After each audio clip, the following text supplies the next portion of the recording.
Happy 4th, everyone, and welcome to Tryon Palace's celebration of the glorious 4th. Doing a digital celebration actually gives us a chance to talk a little bit about why we here at the Palace tend to celebrate the 4th of July in 1783. 1783, especially the summer, is really important for North Carolina in general and New Bern in particular. In June, word comes to New Bern that the peace accords will be signed. The war is effectively over and the Continental forces have won. Naturally, a celebration is called for.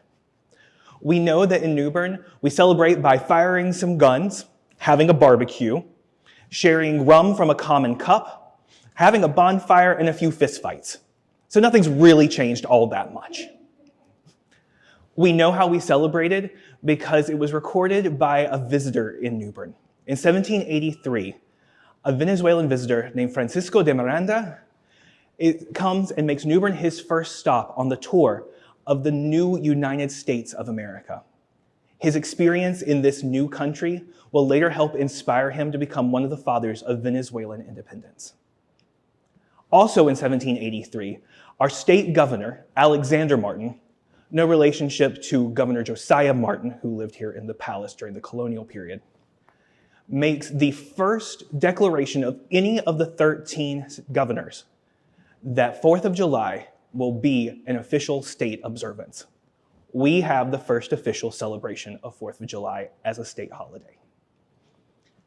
With all of these things, and knowing that a celebration of the 4th during this period tends to be done with a reading of the Declaration along with other things, it only seems fitting for us to take the time to read the words that inspired our founding fathers and mothers to action. So without further ado, let's begin our celebration with some of the music that inspired the troops with Tryon Palace's Fife Drum Corps.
The unanimous declaration of the 13 United States of America. When, in the course of human events, it becomes necessary for one people to dissolve the political bands which have connected them with another, and to assume among the powers of the earth the separate and equal station to which the laws of nature and of nature's God entitle them, a decent respect to the opinions of mankind requires that they should declare the causes which impel them to separation. We hold these truths to be self-evident, that all men are created equal, that they are endowed by their Creator with certain unalienable rights, that among these are life, liberty, and the pursuit of happiness, that to secure these rights, governments are instituted among men, deriving their powers from the consent of the governed, that whenever any form of government becomes destructive of these ends, it is the right of the people to alter or to abolish it, and to institute new government, laying its foundation on such principles and organizing its powers in such form as to them shall seem most likely to affect their safety and happiness.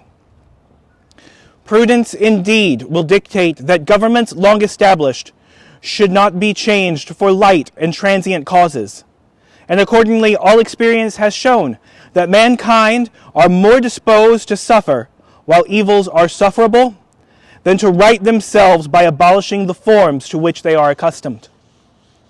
But when a long train of abuses and usurpations, pursuing invariably the same object, evinces a design to reduce them under absolute despotism, it is their right, it is their duty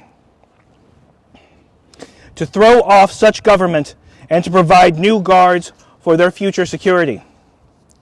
Such has been the patient sufferance of these colonies, and such is now the necessity which constrains them to alter their former systems of government. The history of the present King of Great Britain is a history of repeated injuries and usurpations, all having in direct object the establishment of an absolute tyranny over these states. To prove this, let the facts be submitted to a candid world. He has refused his assent to laws, the most wholesome and necessary for the public good. He has forbidden his governors to pass laws of immediate and pressing importance, unless suspended in their operation till his assent should be obtained, and when so suspended, he has utterly neglected to attend to them. He has refused to pass other laws for the accommodation of large districts of people, unless those people would relinquish the right of representation in the legislature, a right inestimable to them and formidable to tyrants only. He has called together legislative bodies at places unusual, uncomfortable, and distant from the depository of their public records, for the sole purpose of fatiguing them into compliance with his measures. He has dissolved representative houses repeatedly for opposing with manly firmness his invasions on the rights of the people. He has refused for a long time, after such dissolutions, to cause others to be elected, whereby the legislative powers, incapable of annihilation, have returned to the people at large for their exercise, the state remaining in the meantime exposed to all the dangers of invasion from without and convulsions within. He has endeavored to prevent the population of these states, for that purpose obstructing the laws for naturalization of foreigners, refusing to pass others to encourage their migrations hither, and raising the conditions of new appropriations of land. He has obstructed the administration of justice by refusing his assent to laws for establishing judiciary powers. He has made judges dependent on his will alone for the tenure of their offices and the amount and payment of their salaries. He has erected a multitude of new offices and sent hither swarms of officers to harass our people and eat out their substance. He has kept among us in times of peace standing armies without the consent of our legislatures. He has effected to render the military independent of and superior to the civil power. He has combined with others to subject us to a jurisdiction foreign to our Constitution and unacknowledged by our laws, giving his assent to their acts of pretended legislation, for quartering large bodies of troops among us, for protecting them by a mock trial from punishment for any murders which they should commit on the inhabitants of these states, for cutting off our trade with all parts of the world, for imposing taxes on us without our consent, for depriving us in many cases of the benefits of trial by jury, for transporting us beyond seas to be tried for pretended offenses, for abolishing the free system of English laws in a neighboring province, establishing therein an arbitrary government, and enlarging its boundaries so as to render it at once an example and fit instrument for introducing the same absolute rule into these colonies, for taking away our charters, abolishing our most valuable laws, and altering fundamentally the forms of our governments, for suspending our own legislatures and declaring themselves invested with the power to legislate for us in all cases whatsoever. He has abdicated government here by declaring us out of his protection and waging war against us. He has plundered our seas, ravaged our coasts, burnt our towns, and destroyed the lives of our people. He is at this time transporting large armies of foreign mercenaries to complete the works of death, desolation, and tyranny, already begun with circumstances of cruelty and perfidy scarcely paralleled in the most barbarous ages, and totally unworthy the head of a civilized nation. He has constrained our fellow citizens taken captive on the high seas to bear arms against their country, to become the executioner of their friends and brethren, or to fall themselves by their hands.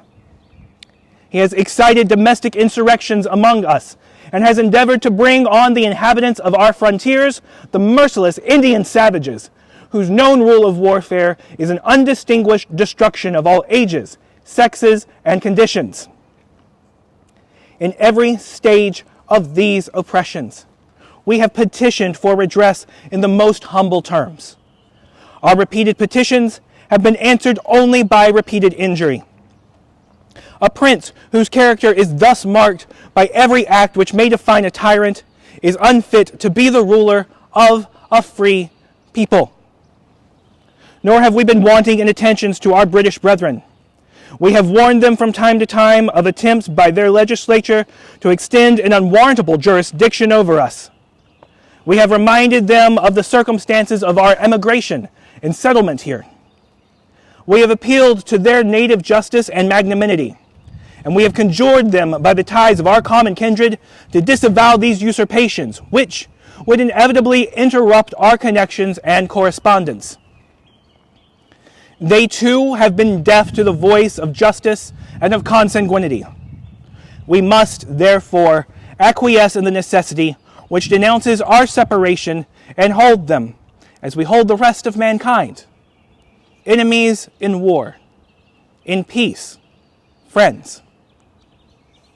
We, therefore, the representatives of the United States of America, in General Congress, assembled, appealing to the Supreme Judge of the world for the rectitude of our intentions, do, in the name and by the authority of the good people of these colonies, solemnly publish and declare that these united colonies are, and of right ought to be, free and independent states, that they are absolved from all allegiance to the British Crown, and that all political connection between them and the state of Great Britain is and ought to be totally dissolved, and that, as free and independent states, they have full power to levy war, conclude peace, contract alliances, establish commerce, and to do all other acts and things which independent states may of right do.